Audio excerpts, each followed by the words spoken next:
Excuse me, আমরা CID থেকে আসছি। এই নয়না কোথায়? সিআইডি? হ্যাঁ। স্যার, ওপরে গিয়ে ডান দিকে। কিন্তু কি হয়েছে? কি হয়েছে স্যার?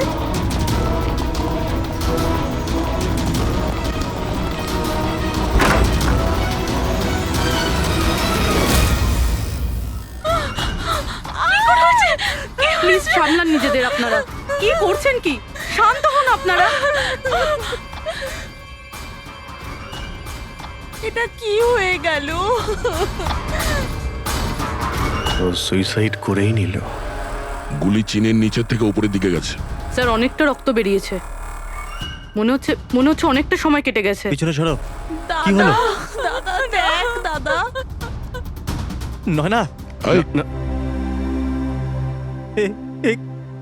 এই, কি হলো নয়না? ইন্সপেক্টর আমান? তুমি ওকে চেনো? হ্যাঁ, আমরা ট্রেনিং একাডেমিতে একসাথেই ছিলাম। কেন করলো স্যার নয়না এরকম? এটা তো আপনিই বলতে পারবেন। ওটা ওকে টর্চার করতে, মারতে, হ্যাঁ, ভয় দেখাতে, হুমকি দিতে কি এক্সপেক্ট করেছিলে তুমি? কি করতে? হ্যাঁ, অ্যাটেম্পট অফ সুইসাইডের জন্য তুমি জেলে যাবে। স্যার, এটা কি বলছেন আপনারা? দাদা এরকম করতে পারে না। স্যার, আপনারা এটা ঠিক করছেন না। প্লিজ এরকম করবেন না। কত মেন্টাল টর্চার করা হয়েছে ওকে, নিজেরই মাথায় গুলি করে নিয়েছে। সবাইকে বাইরে নিয়ে যাও। চলো তুমি বাইরে চলো। নয়না, চলো suicide করতে চলো পারে না। চলো চলো সবাই চলো। প্লিজ চলো, বেরো, বাইরে, please। চলো বাইরে যান বলছি। চলো, বেরো, চলো চলো। শান্ত হন। আপনি বাইরে। আপনিও যান। Please। চলুন চলুন। সেটাই হলো যেটা ওই গাইনোকোলজিস্ট বলেছিলেন। ও সুইসাইড করেই ফেললো। বডিটাকে ফরেন্সিক ল্যাবে পাঠিয়ে দিই, আর এসিপি স্যারকে ইনফর্ম করে দিই যে ওকে আমরা বাঁচাতে পারিনি। এক মিনিট, ওই ফোন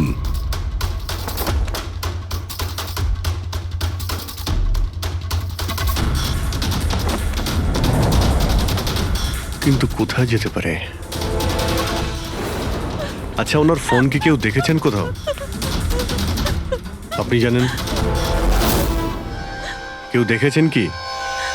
হ্যাঁ, স্যার, আমি ফোন করছি ওর নাম্বারে।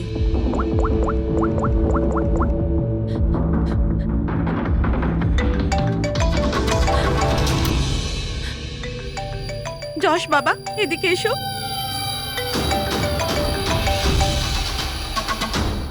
ফোন তোমার কাছে দাও।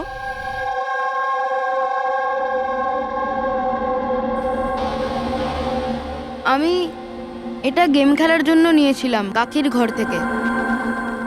কোনো ব্যাপার না বাবু, এদিকে এসো। বাবু, একটু মনে করে বলো, যখন তুমি ফোন নিতে এখানে এসেছিলে তখন কি দেখেছিলে তুমি?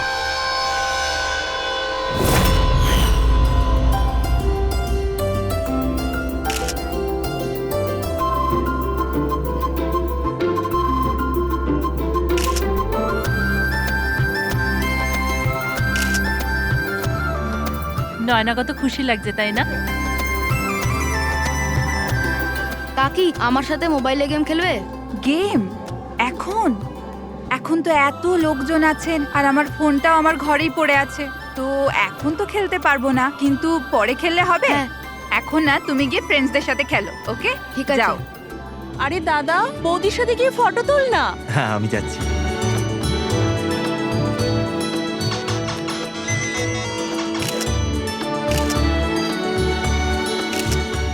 যশ বাবা, তুমি আবার মোবাইল নিয়ে বসে গেছো? মা প্লিজ ডিস্টার্ব করো না, মা প্লিজ। আরে কাকির অনুষ্ঠান চলছে, তুমি এখানে গেম খেলছো? হ্যাঁ, আর কিছুক্ষণ। আরে Please, বাবা, please। কাকির খারাপ লাগবে। চলো সোনা, চলো। আরে মা, কোনো মা নয়, অনেক গেম খেলেছো, আর ফোন নয়। কাকি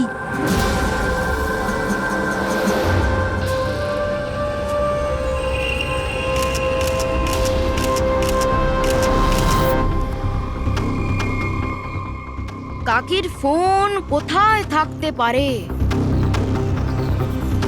হ্যাঁ,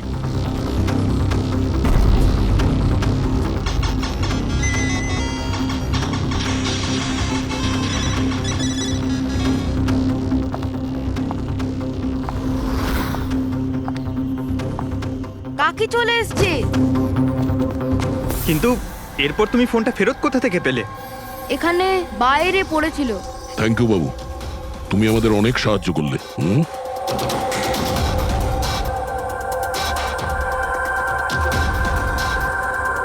মিস্টার আমন, আপনি কি নিজে বলবেন নাকি আমাদের জিজ্ঞাসা করতে হবে?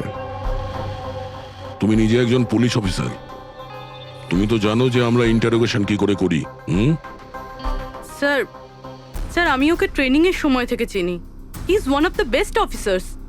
স্যার স্যার আমার মনে হয় না ও এরকম করতে পারে। মানুষ পাল্টে যায় পুরবি, সব এভিডেন্স ওর বিরুদ্ধে, আর সেটা তুমি খুব ভালো করে জানো। স্যার আমার বিশ্বাসই হচ্ছে না যে আপনারা সবাই এটা ভাবছেন যে আমি নয়নার ওপরে হাত তুলেছি। খুব ভালোবাসতাম স্যার আমি ওকে, ওর সন্তানের বাবা হতে চলেছিলাম স্যার আমি। আর আমি ওকে কি করে? হ্যাঁ, তুমি ওকে টর্চার করেছো, আর সেই জন্য বেচারি ডিপ্রেশনে চলে গেছিল। ভুল বুঝছেন স্যার আপনি, ও ডিপ্রেশনে ছিলই না। সবসময় ও হাসি খুশি থাকতো, সবসময় আনন্দে থাকতো। মানে ও সুইসাইড কি করে করতে পারে স্যার? আরে তাহলে সে মেন্টাল হেলথ ফাউন্ডেশনে বারবার ফোন কেন করতো? বিগত কয়েক মাসের মধ্যেই 10টা কল। আমার এই বিষয়ে কোনো আইডিয়া নেই। কল করে উনি হয়তো ডিলিট করে দিতেন, সেই জন্য হয়তো আপনার কোনো আইডিয়া নেই। স্যার দাদা এরকম করতে পারে না।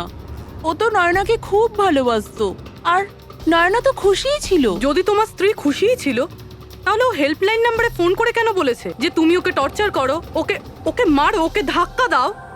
কেন আমান, উত্তর দাও। পুরবি ওর কাছে কোনো উত্তর থাকলে তো দেবে। ওর টর্চারের কারণে বেচারি ডিপ্রেশনে চলে গিয়েছিল, আর তারপরে ও সুইসাইড করে। ডিপ্রেশনে প্রায়শই কোনো লোক নিজের দুঃখের কথা শেয়ার করে না। হতে পারে এর জন্যই নয়না যে কতটা প্রবলেমে ছিল কেউ কিছু জানতেই পারেনি। পুরবি অ্যাটলিস্ট তুমি তো আমাকে বিশ্বাস করো, you know me well. Nayana কখনো সুইসাইড করতে পারে না, কখনো সুইসাইড করবে না। ব্যাস, নিয়ে যাও একে। চলো। আপনি আমার কথাটা তো শুনুন, নয়না কখনো সুইসাইড করতে পারে না। চলো স্যার আমার কথাটা চলো, শুনুন স্যার, চলো। নয়না সুইসাইড করেনি। স্যার আমার কথাটা শুনুন স্যার একবার।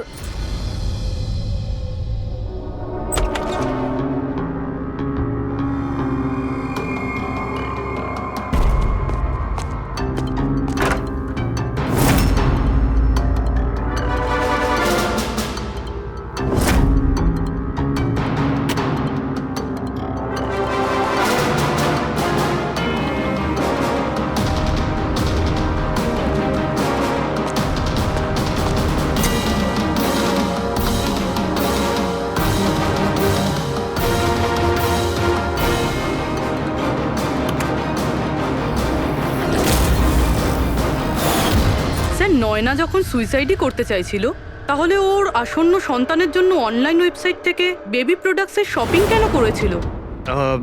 যাতে কারোর সন্দেহ না হয়।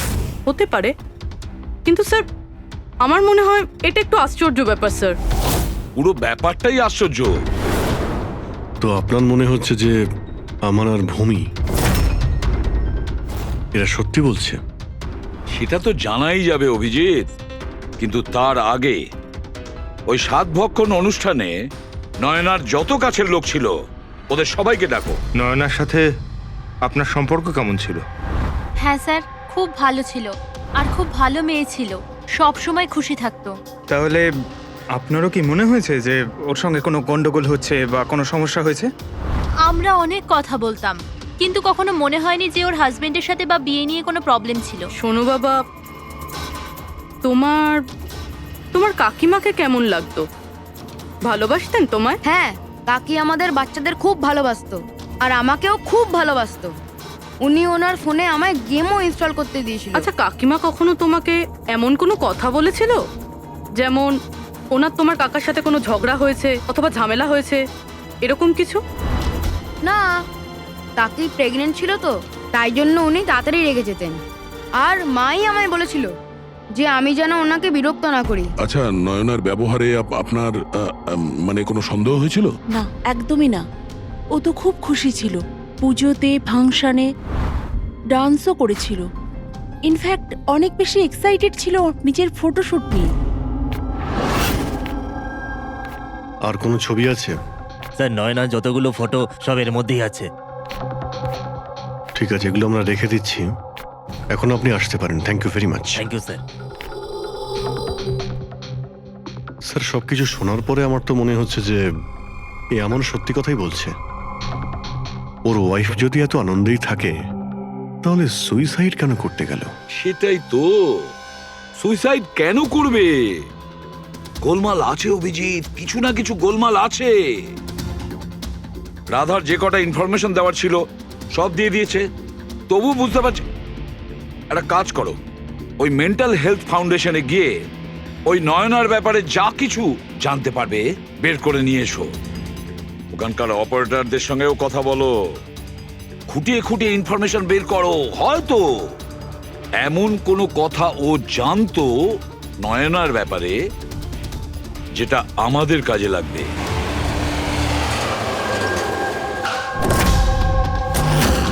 আমরা সিআইডি থেকে আসছি, আপনাকে কিছু জিজ্ঞাসাবাদ করব। এই নাম্বারটা থেকে আপনার ফাউন্ডেশনে একজন লেডি ফোন করতেন, উনি সুইসাইড করেছেন। এর পুরো ইনফরমেশন চাই আমাদের। কবে কল করেছিল, কতবার করেছিল, কখন করেছিল, পুরো ডিটেল। আমি এক্ষুনি চেক করছি।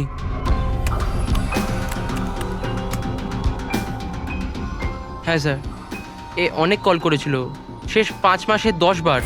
আচ্ছা, ওনার সঙ্গে কে কে কথা বলতেন? অ্যাকচুয়ালি স্যার, এনার সমস্ত কল রাধা ম্যাম হ্যান্ডেল করতেন, আর উনি এখানে volunteer.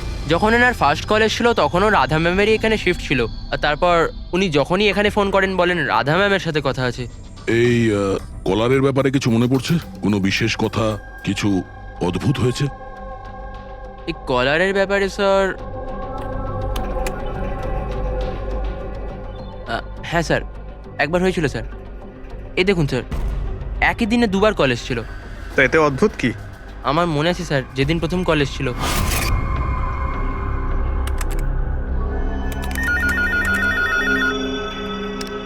Hello, how may I help you? Hello, আমি রাধা ম্যাডামের সাথে কথা বলতে চাই। হ্যাঁ, শিওর।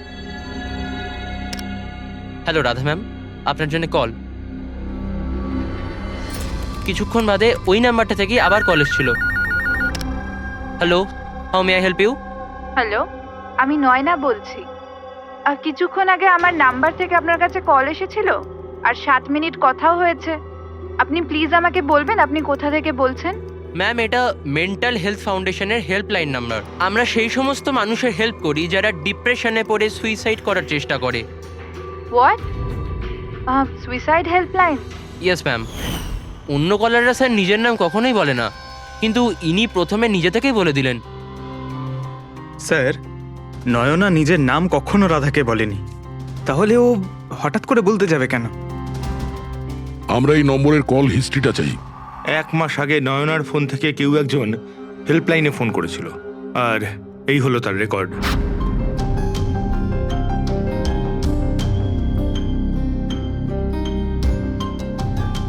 দশ তারিখ তো সেকেন্ড স্যাটারডে ছিল। তো তো কি হচ্ছে? কারণ সেকেন্ড আর ফোর্থ স্যাটারডে বাড়িতে ওর বন্ধুরা আসতো। মানে ওদের মধ্যে কেউ? এই এই দুটো কল তো দুপুরে দেখাচ্ছে। হ্যাঁ, ওর সমস্ত বন্ধুরা দুপুরেই আসতো। কতজন আসতো? তা প্রায় 8-10 জন। আচ্ছা, তুমি কি নয়নার সব বন্ধুদের চেনো? সবাইকে তো নয়, কিন্তু অনেককেই চিনতাম। আমার বোন ভূমিও আসতো। ভূমি, একটা কথা বল। গত মাসে যখন তুমি ওর বাড়িতে গিয়েছিলে দেখা করতে, তখন এমন কিছু হয়েছিল? মানে আমি বলতে চাইছি, অদ্ভুত কোনো ঘটনা বা সেরকম কিছু নিজেদের মধ্যে, বা কোনো খেলার সময় কিছু মনে আছে? না স্যার, এরকম তো কিছুই হয়নি। আমরা প্রতিবারের মতো যেমন খেলতাম সেরকমই খেলছিলাম। আর নয়না, ওকে দেখে কিছু কিছু ডাউট হয়েছিল? স্যার, নয়না তো খুশিই ছিল, ইনফ্যাক্ট মজা করছিল। হ্যাঁ, কিন্তু কিছুক্ষণ পর জানি না একদম সিরিয়াস হয়ে গেছিল, চিন্তিত লাগছিল। জানি না ওর কি হয়েছিল। 5151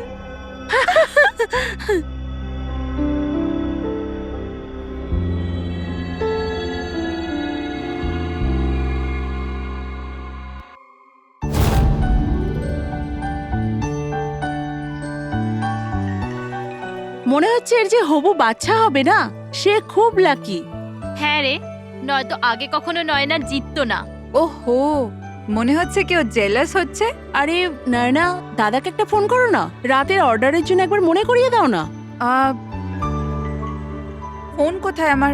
আরে একটা কাজ করো, নাও আমার ফোন থেকে কথা বলো। হ্যালো, বিকেলে না প্লিজ খাবার অর্ডার করে দিও। না না, শুধু এটাই মনে করানোর ছিল।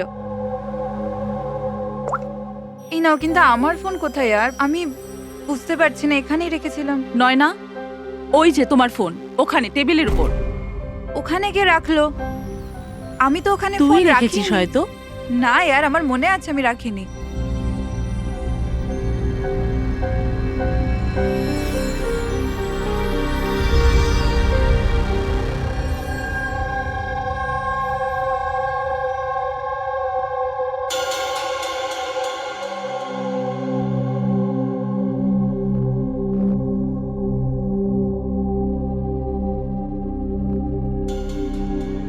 কে কল করেছিল? কি হলো? হ্যাঁ, তুই ঠিক আছিস তো? হ্যাঁ, কেন? জানবি, তোর কোনো টেনশন নেই তো? না, কোনো প্রবলেম নেই। কেন? তোদের যদি কোনো প্রবলেম থাকে তো প্লিজ আমায় বলিস। কেমন প্রবলেম? কি বলছিস তুই? তোর কি হয়েছে হঠাৎ করে? আরে কিছু হয়নি, প্রেগন্যান্সির মধ্যে এরকম মুড সুইংস হয়ে থাকে, এটা একটা ন্যাচারাল ব্যাপার। চলো আমরা সবাই খেলাটা কন্টিনিউ করি। স্যার, নয়না ভূমির ফোন থেকে আমানের সাথে কথা বলছিল দুপুর 1:03 থেকে 1:04 পর্যন্ত। 1:04 পর্যন্ত?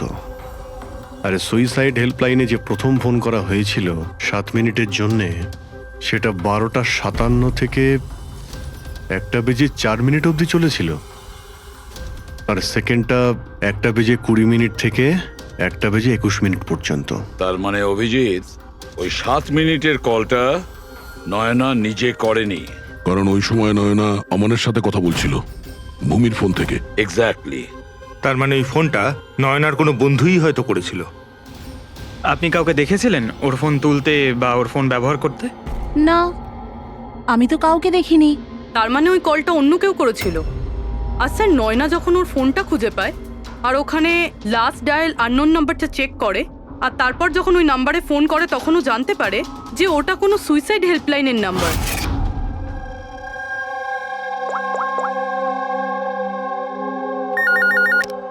Hello, how may I help you? Hello, আমি নয়না বলছি। কিছুক্ষণ আগে আমার নাম্বার থেকে আপনার কাছে কল এসেছিল আর 7 মিনিট কথাও হয়েছে। আপনি প্লিজ আমাকে বলবেন আপনি কোথা থেকে বলছেন? ম্যাম, এটা মেন্টাল হেলথ ফাউন্ডেশনের হেল্পলাইন নাম্বার। আমরা সেই সমস্ত মানুষের হেল্প করি যারা ডিপ্রেশনে পড়ে সুইসাইড করার চেষ্টা করে। হোয়াট? Suicide helpline? এটা জানতে পেরে ও চিন্তায় পড়ে যায় আর ভাবতে আরম্ভ করে সুইসাইড কে করতে চায়। স্যার, এই ফোন কলটা নয়না যদি না করে তাহলে এটাও তো হতে পারে যে আগে যে সমস্ত কলগুলো করা হয়েছে সেটা নয়না করেনি, অন্য কেউ করেছে। ভূমি, তুমি ওই গেম খেলার সময় ডায়েরি রাখো তো? মানে স্কোর নোট করো তো প্রত্যেকটা খেলার? ব্যাস, ওই ডায়েরিটা আমার চাই। Okay sir. আর এই যে প্রত্যেক সেশনে 4টে নাম রয়েছে যারা সব সময় থাকে: ভূমি, পারুল, জাহ্নবী আর শীতল।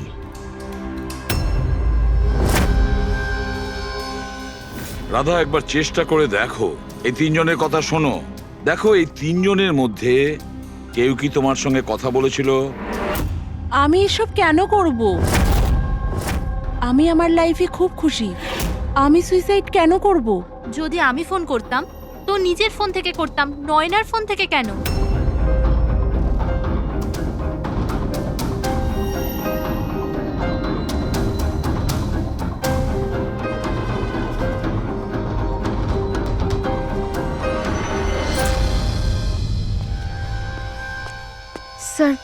স্যার, এই 3 জনের মধ্যে কারুর আওয়াজ নয়।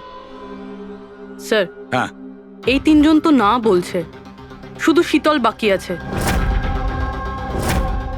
ওর ব্যাপারে কিছু জানতেই পারছি না। কিছু জানতে পারোনি মানে কি বলতে চাইছো? স্যার, এই 3 জনের মধ্যে কেউ শীতলকে চেনেই না। জাহ্নবী বলল শীতলের সাথে নয়নার গাইনোকোলজিস্টের চেম্বারে দেখা হয়েছিল আর ওখানে ওদের বন্ধুত্ব হয়ে যায়।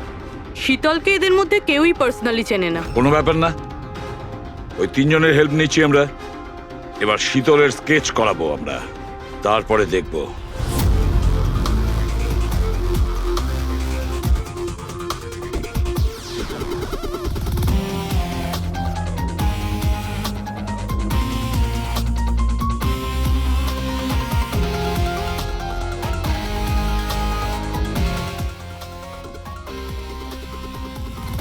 ডক্টর মিনা, এই স্কেচটা একটু মন দিয়ে দেখুন। আচ্ছা, এই মেয়েটা আপনার এখানে চিকিৎসা করাতে আসতো? I don't think so. আমার তো মনে পড়ছে না যে এরকম কোনো লেডি আমার কাছে কোনোদিন এসেছিল। কে ইনি? এর নাম শীতল। আমরা এটা বুঝতে পারি যে আপনার এখানে এত পেশেন্ট আসে যে এই সমস্ত পেশেন্টের নাম মনে রাখা তো মুশকিলের ব্যাপার। রাইট, বাট আমি আমার সব পেশেন্টদের পার্সোনালি চিনি। অ্যান্ড আই এম শিওর শীতল নামের কোনো পেশেন্ট আমার কোনোদিন ছিলই না। আচ্ছা, এই যে আপনার ক্লিনিকে সিসিটিভি ক্যামেরা লাগানো রয়েছে, এর ফুটেজ আমরা পেতে পারি? I don't think so, because ওটার স্টোরেজ ফুল হয়ে গেছিল, তাই আমাদের ডিলিট করতে হয়েছিল। ওকে, এনিওয়ে, থ্যাংক ইউ।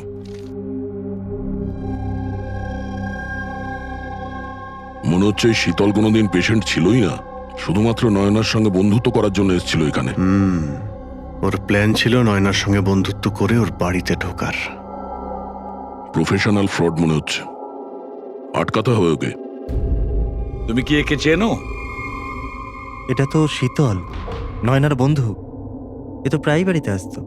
নয়না শীতলের বন্ধুত্ব কবে কোথায় হয়েছে কিছু জানো তুমি? না, আমি জানি না, কিন্তু তাতে কি যায় আসে? যখন আমার নয়নাই রইল না, তখন এইসব।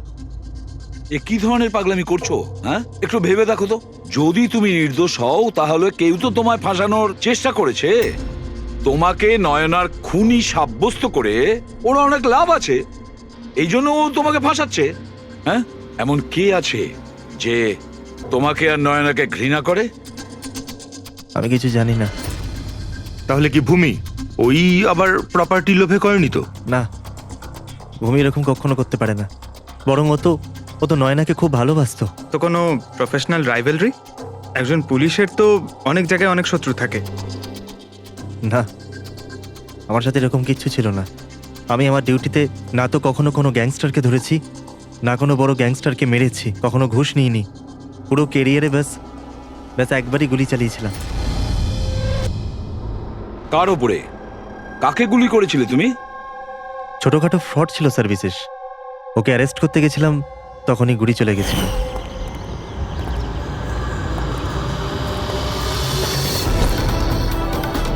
এই বিশেষ, খবরদার ইন্সপেক্টর। হয়তো এই লোকটারই কোনো ভাই বা আত্মীয় প্রতিশোধ নেওয়ার জন্য এসব করেছে। না, যখন আমরা ওকে অ্যারেস্ট করতে গেছিলাম তো ওর কোথাও কোনো পরিবার ছিল না, হয়তো অনাথ ছিল। ঠিক আছে, যদি ওই লোকটার কোনো আত্মীয় স্বজন থাকে তাকে আমরা ছাড়বো না। স্যার, আমান ঠিক বলছিল। ওই লোকটার নিজের বলতে কেউ নেই, ফ্যামিলি, স্ত্রী, বাচ্চা কেউ না। তাহলে এর প্রতিশোধ কে নিচ্ছে? বাড়ির লোক নয়, কোনো বন্ধু হতে পারে। বন্ধুরা হয়তো প্রতিশোধ নিয়েছে। বন্ধুত্বের জন্য কে আজকাল নিজের প্রাণের ঝুঁকি নেয় স্যার? এসব তো শুধু গল্পের বইতেই দেখা যায়। নন্টে ফন্টে, হাবলু ঘাবলু, এখন এসব কোথায় স্যার? এটা কি? স্যার, একটা স্টোরেজ চুরির ঘটনায় বিশেষের সাথে আরও একটা নাম আছে, রেখা। রেখা? দুজনে মিলে অনেক চুরি করেছে। এদের ফটো দেয়নি কেন? স্যার, এটা তো ছদ্মবেশে চুরি করতো, হয়তো এই জন্যে। আর যখন বিশেষ মারা যায় তখন হয়তো এই জুটিটা ভেঙে যায় আর এই রেখা একা হয়ে যায়। রেখা? আমি জানি এই রেখা কে। স্যার, আমাদের ইনফর্মার এই বাড়িটার অ্যাড্রেসে দিয়েছিল।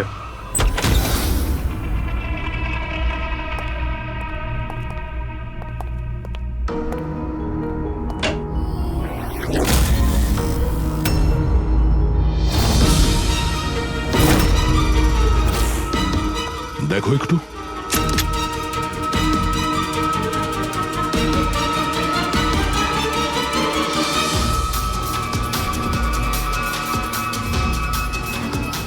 স্যার, মারা গেছে। একটু উল্টা ওকে।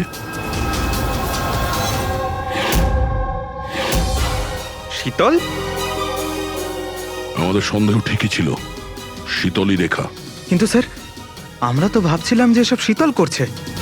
পঙ্কজ, অন্য কেউ আছে এর পেছনে। ও জানতে পেরে গেছিল যে আমরা শীতলের কাছে যে কোনোভাবেই হোক পৌঁছে যাব।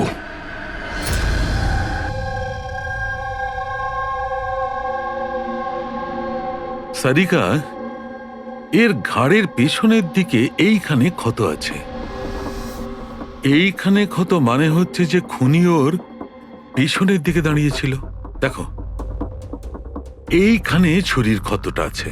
তবে খুনিকে পেছনের দিকে দাঁড়িয়ে থাকতে হবে, তবেই এই আঘাতটা করতে পারবে, রাইট? হ্যাঁ স্যার, আর আমার মনে হয় ও হয়তো খুনিকে চিনতো, কারণ এই ক্ষতটা ছাড়া সারা শরীরে আর কোনো আঘাতের চিহ্ন খুঁজেই পাইনি। রাইট রাইট, সেটাও হতে পারে। তবে একটা কথা ঠিক, ও খুনিকে চিনতো বা চিনতো না, তবে একটা কথা ঠিক যে খুনি ওর পেছনে খুব কাছেই দাঁড়িয়েছিল। দেখো, এত জোরের সঙ্গে এই ছুরিটাকে ব্যবহার করা হয়েছিল যে খুব কাছেই দাঁড়িয়ে থাকতে হবে, তবেই জোরে মারতে পারবে। আর একটা কথা, এই যে ক্ষতটা আছে সেটা বলছে যে কেউ নিজের বাঁ হাতটা ব্যবহার করেছিল, কারণ যদি ডান হাত দিয়ে ছুরিটা মারা হতো তাহলে ক্ষতটা এই অ্যাঙ্গেলে হতো না। এক্ষেত্রে বাঁ হাতটা ব্যবহার করা হয়েছে। হ্যাঁ স্যার, তার মানে খুনি ডেফিনেটলি লেফট হ্যান্ডেড, তাই তো? একদম, এই খুনি লেফটি। আর দেখো, আরেকটা কথা, এত জোর দিয়ে এটা ব্যবহার করা হয়েছে। সাপোজ ধরো কোনো ডান হাতি লোক বাঁ হাতে ছুরিটা নিয়ে ব্যবহার করলে তাহলে এত জোরে আঘাতটা করা সম্ভব নয়। এটা সেই করতে পারে যে বাস্তবে একজন লেফটি নেটা। রাইট। খুনি একজন লেফটি, এটা একটা বড় ক্লু। এবার বলে দিও নাকে জনাব এসিপি সাহেবকে। আগে হ্যাঁ, প্রদ্যুম্ন সাহেব। হ্যাঁ বলো সালুকে, বলো। একটা বড় ক্লু পেয়েছি। যে ব্যক্তি এই ছুরিটা ব্যবহার করেছে সে আসলে লেফট হ্যান্ডার। থ্যাংক ইউ সালুকে। সালুকে ফোন করেছিল, বলছিল খুনি লেফট হ্যান্ডেড। স্যার, আমরা তো আগেই সবকিছু বলে দিয়েছি, তাহলে আমাদের এখানে আটকেছেন কেন? কেননা সত্যিটা এখনো জানা যায়নি। কাল রাতে আপনাদের সবার হাতে নয়নার ফোন গিয়েছিল। ঠিক করে মনে করে বলুন আর কি হয়েছিল। হয়তো আপনাদের মধ্যে কেউ ওকে দেখেছে বা শুনেছে অন্য কারোর সাথে কথা বলতে। ইয়শ বাবু, আই হোপ তোমার স্মৃতিশক্তি তো ভালো। কিছু মনে আছে তোমার? তুমি আমাদের সাহায্য করবে না? হ্যাঁ, কিন্তু আমি কাউকে তো দেখিনি। আচ্ছা, তোমার যা মনে আছে বলে দাও। আমি প্রমিস করছি যে আমাদের মধ্যে কেউ তোমাকে কিচ্ছু বলবে না। আমি কাকির রুমে তো গিয়েছিলাম, কিছুক্ষণের জন্য ফোন নিতে গেছিলাম। তারপর আমি গেম খেলছিলাম, আর কেউ আসছিল ওখান থেকে। তারপর আমি ফোনটা ওখানে সাইডে রেখে চলে গেছিলাম। কোন গেম খেলছিলে তুমি? স্যার, এটা কাকির মোবাইলে তুমি এই গেমটাই খেলছিলে? হ্যাঁ, আমি আর আমার বন্ধু নীলজ, আমরা সবসময় এই গেমটাই খেলি। এই গেম তো অনেকেই একসঙ্গে খেলতে পারে, আর সবাই একে অপরকে দেখতেও পায়। তো নীরজ তোমাকে দেখতে পাচ্ছিল যখন তুমি ফোন ওখানে রাখো। স্যার, ফোনে তো রেকর্ড হচ্ছিল। ওখানে কি হয়েছিল সেটা নীরজের ফোন থেকে জানা যেতেই পারে। ঠিক আছে, দেখো বাবা, ঘাবড়াবে না। এখানে আমরা সবাই তোমার বন্ধু। শুধু কিছু জিজ্ঞেস করার আছে ইনফরমেশনের জন্য। যে গেম তোমরা খেলো না মোবাইল থেকে, সেগুলোর ব্যাপারে। যখন তুমি নিজের মোবাইলে গেম খেলছিলে তোমার বন্ধুর সাথে, তখন তুমি ওকে দেখতে পাচ্ছিলে তো? হ্যাঁ। আচ্ছা, আর একটা কথা বলো, যখন তুমি ওকে দেখতে পাচ্ছিলে তখন কি তুমি ওর পেছনে কাউকে দেখেছিলে? না, শুধু যশই ছিল। 1 মিনিট স্যার, যখন যশ ফিরে এলো না ততক্ষণ স্ক্রিন লক হয়নি। স্ক্রিন লক হয়নি মানে? স্যার, মানে গেম অ্যাক্টিভ ছিল, আর যখন গেম অ্যাক্টিভ থাকে তখন ও নিজে নিজেই স্ক্রিনশট নেয়। তাহলে তখনও নিশ্চয়ই নিয়েছে। আর প্রত্যেকটা স্ক্রিনশট ফোনে সেভ হয়ে থাকে। হ্যাঁ স্যার। দাও তোমার ফোনটা দাও। Thank you.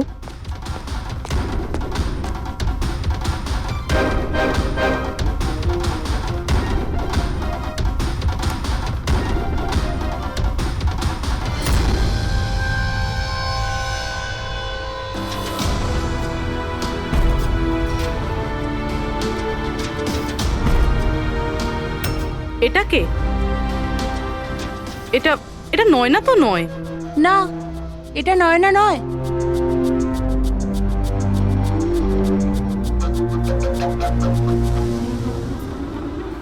এক মিনিট পুরবি, একটু জুম করো এর উপরে।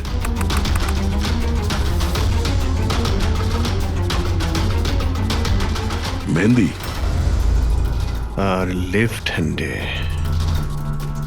এর হাতে মেহেন্দি এইভাবে কেন রয়েছে? সেটা এই কারণে অভিজিৎ, কারণ এই হাতটা যে মহিলা, সে মহিলা ওখানে বাকি সবাইকে মেহেন্দি পড়াতে এসেছিল, আর ও লেফট হ্যান্ডেড। সবার আগেও শীতলকে দিয়ে হেল্পলাইনে ফোন করায়। রাধাকে একটু কলটা ট্রান্সফার করুন না প্লিজ। হ্যাঁ শিওর। আমি আর সহ্য করতে পারছি না দিদি। তারপর সে শীতলকে টাকা দেয় আর বলে, নয়না, তোমার রুমে তোমার জন্য তোমার কোনো আত্মীয় অপেক্ষা করছে। তার সুযোগ বুঝেই ও নয়নাকে খুন করে দেয়। কে হতে পারে এই মেহেন্দি পরা মহিলা? আমি জানি না উনি কে ছিলেন। ইনফ্যাক্ট কেউই জানে না উনি কে। নয়না বলেছিল যে শীতল ওনাকে ডেকেছিল আর ওই নিয়ে এসেছিল নিজের সাথে। আর এটাও জানি না যে ওকে কেন আনা হয়েছিল। নিজের কাজও ঠিক করে করছিল না ও, বাজে মেহেন্দি লাগাচ্ছিল সবাইকেও। দেখ না জাহ্নবী কিরকম মেহেন্দি লাগাচ্ছে ও, পুরোপুরি ঠিকঠাক লাগাচ্ছেও না। আপনি কি মেহেন্দি লাগাতে জানেন না নাকি? দেখে মনে হচ্ছে কেউ যেন লাগিয়ে আবার মুছে দিয়েছে।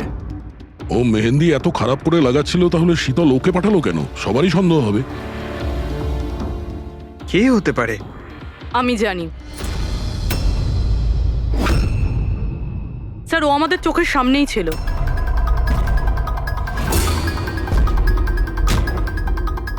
আর আমরা ওকে সন্দেহই করিনি।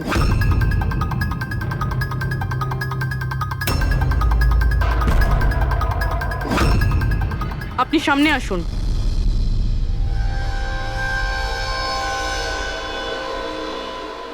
আপনার বাঁ হাতটা দেখান।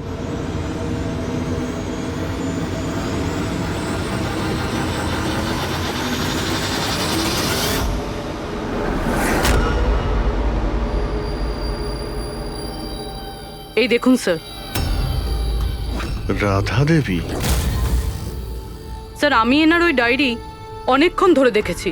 ওতেও কালি এভাবেই ছড়িয়েছিল যেভাবে ওনার মেহেন্দি রয়েছে। যারা লেফট হ্যান্ডেড হয় তারা যখন কোনো কাগজে লেখে তখন এইভাবেই লেখে, আর যা কিছু আগে লেখা ছিল তার ওপরেই ওর হাতটা ঘষে যায়। ফলে ওই কালি বা রং হাতে লেগে যায় যেভাবে রাধার হাতে লেগে আছে, তাই না? কেন মারলে তুমি নয়নাকে? কি ক্ষতি করেছিল তোমারও? হ্যাঁ, কারণ তুমি আমার বিশেষকে মেরেছিলে। তুমি আমার বিশেষের প্রাণ নিয়েছিলে। আমি বিশেষকে ভালোবাসতাম। ওর বাচ্চার মা হতে চলেছিলাম আমি। আর তুমি তুমি এনকাউন্টারে ওকে গুলি মেরে দিলে। মেরে দিলে আমার বিশেষকে, মেরে দিলে তুমি বিশেষকে। আর সেই জন্য তুমি ঠিক করো তুমি ওর থেকে প্রতিশোধ নেবে। হ্যাঁ, যখন আমি জানতে পারলাম যে বিশেষই দুনিয়াতে নেই আর, তখন এই কষ্টে আমার বাচ্চা তো আমার পেটের ভিতরে মারা গেল। স্যার, এরই জন্যে তুমি আমার বাচ্চার প্রাণ নিয়েছো। যখন আমি জানতে পারলাম নয়না মা হতে চলেছে, তখন আমার মাথায় রক্ত চেপে গেল।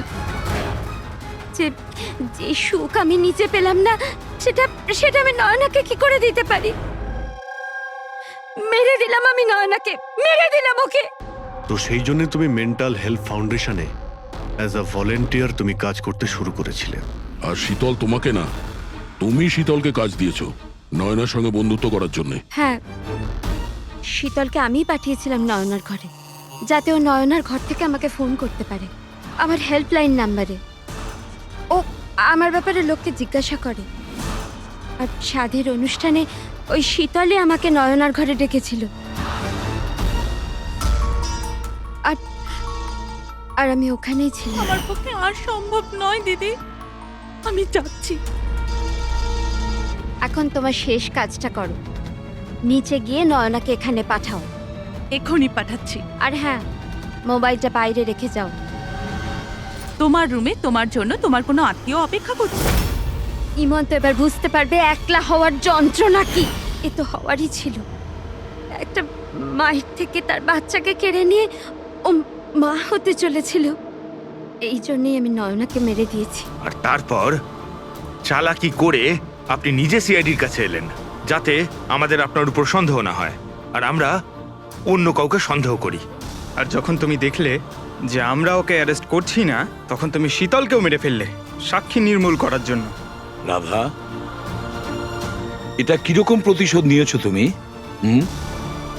আইন তোমাকে কোনোদিন ক্ষমা করবে না। তোমার তো কঠোর শাস্তি হবে, সারা জীবন ধরে